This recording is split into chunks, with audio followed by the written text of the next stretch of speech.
यानी जो लोग नरेंद्र मोदी के वक्फ कानून को काला कानून बता रहे थे, गैर संवैधानिक बता रहे थे, उनको आज सुप्रीम कोर्ट से फिर झटका लगा है, क्योंकि अलग अलग मामलों में ये दौड़ के उधर जाते हैं, फिर झटका खाते हैं। यानी जो लोग नरेंद्र मोदी के वक्फ कानून को काला कानून बता रहे थे, गैर संवैधानिक बता रहे थे, उनको आज सुप्रीम कोर्ट से फिर झटका लगा है, क्योंकि अलग अलग मामलों में ये दौड़ के उधर जाते हैं, फिर झटका खाते हैं।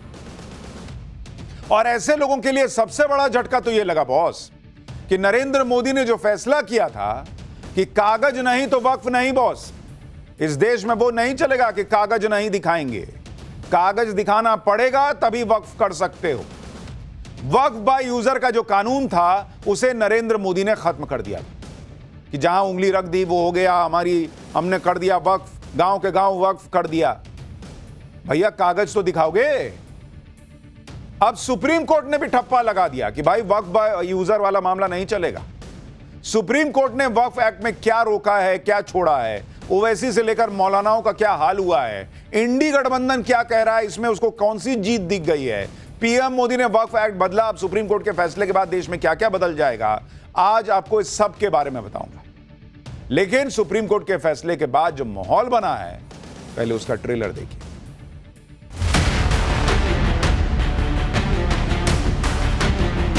वक्फ अमेंडमेंट एक्ट में जो प्रावधान है वो संपूर्ण रूप से पूरे मुस्लिम कौम के लिए फायदा पहुंचाने वाला है।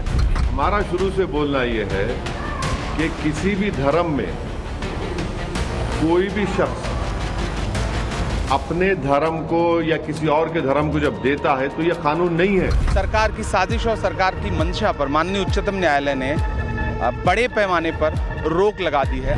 एक तरह से सुप्रीम कोर्ट ने लोकसभा राज्यसभा द्वारा पारित इस वक्फ अमेंडमेंट एक्ट के वैधता पे मुहर लगा दी है। हम लोगों की जो डिमांड थी कि इस पूरे एक्ट को स्टे किया जाए, ऐसा नहीं हुआ है। हुकूमत का इल्ज़ाम है कि गैर कानूनी तौर जो है किसी वक्फ ने ज़मीन पे कब्जा किया हुआ है। अब हुकूमत उस ज़मीन को वापस नहीं ले सकती जब तक कि अपनी पूरी कार्रवाई वो मुकम्मल नहीं करते। भारत सरकार से मेरा मुतालबा भी है कि सरकार जल्द से जल्द कानून को अमली जामा पहनाए, वक्फ में हस्तक्षेप न करे सरकार। हमें उम्मीद है सुप्रीम कोर्ट और न्याय देगा। 2014 में इन लोगों ने सरकार से जाते जाते दिल्ली के आसपास की अनेक संपत्तियां वक्फ बोर्ड को सौंप दी थी।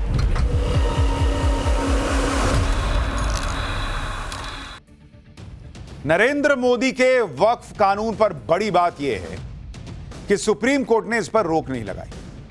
जो लोग इसे असंवैधानिक कह रहे थे, काला कानून बता रहे थे, उन्हें तगड़ा झटका लगा कि कोर्ट ने ऐसी कोई बात नहीं कही।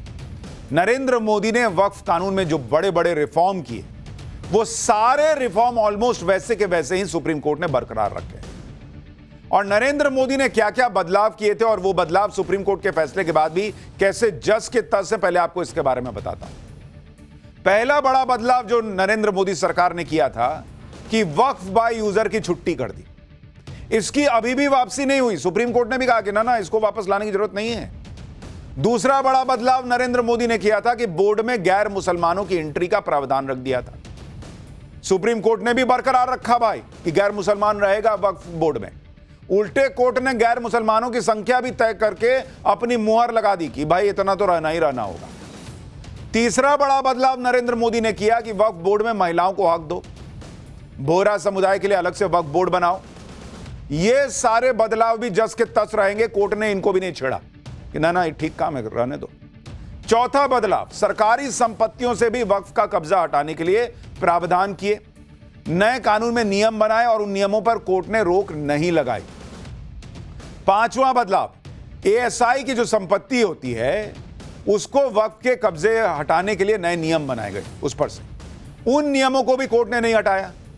यानी कुल मिलाकर मोटा मोटी जो बदलाव नरेंद्र मोदी सरकार चाहती थी, इस देश में न सिर्फ गैर मुसलमानों को बल्कि गरीब मुसलमान, उसकी जमीन भी लोगों ने उठा उठा के वक्फ कर दी, उसको भी कब्जा लिया वक्फ के नाम पर।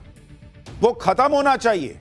वक्फ बोर्ड में जो कुछ लोगों का कब्जा है वो कब्जा खत्म होना चाहिए। सबको मौका दो, सबका रिप्रेजेंटेशन दो, महिलाओं को भी लाओ।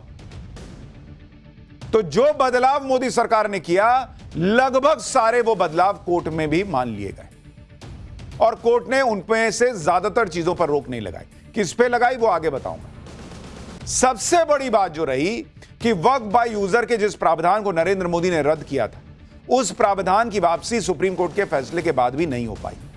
यानी नरेंद्र मोदी का यह फैसला सुप्रीम कोर्ट और संविधान के टेस्ट में पास हो गया।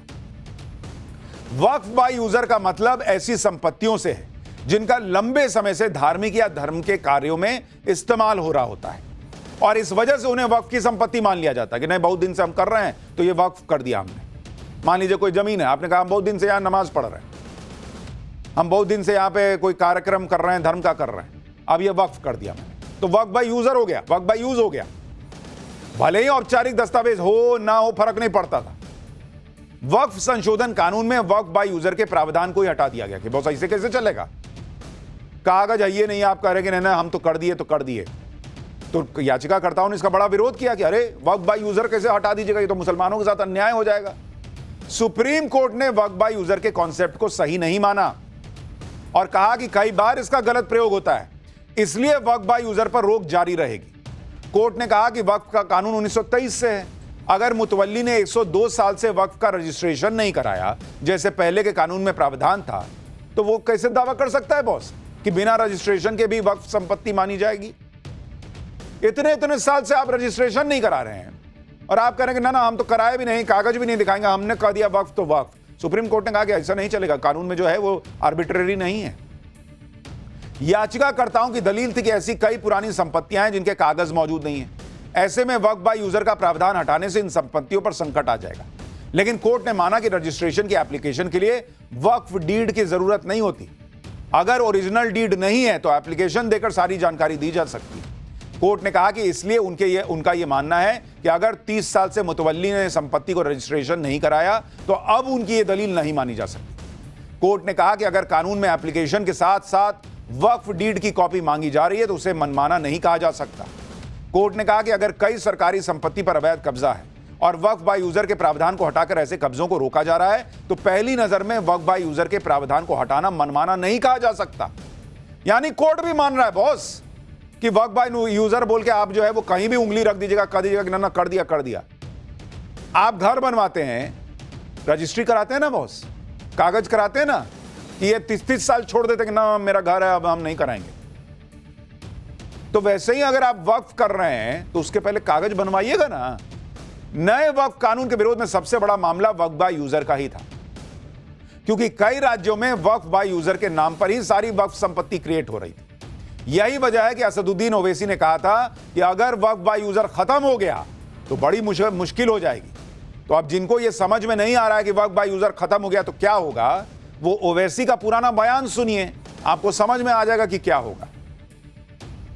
उत्तर प्रदेश में 1,21,000 वक्फ की प्रॉपर्टीज है, 1,12,000 के पास कागज ही नहीं है। वक्फ बाय यूजर खत्म हो गया तो जायदादें कौन लेगा?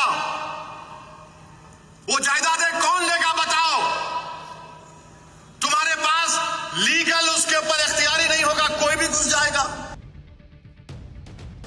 असदुद्दीन ओवैसी खुद बता रहे हैं कि यूपी के अंदर 1,12,000 से ज्यादा ऐसी संपत्तियां हैं जिनके कागज नहीं है। कह रहे हैं वक्फ बाय यूजर खत्म हो गया तो कोई भी घुस जाएगा, कोई भी ले लेगा। अब कोई भी नहीं लेगा, जिसका दावा है कि उसकी जमीन है वो लेगा, वो कोर्ट में केस लड़ेगा और लेगा।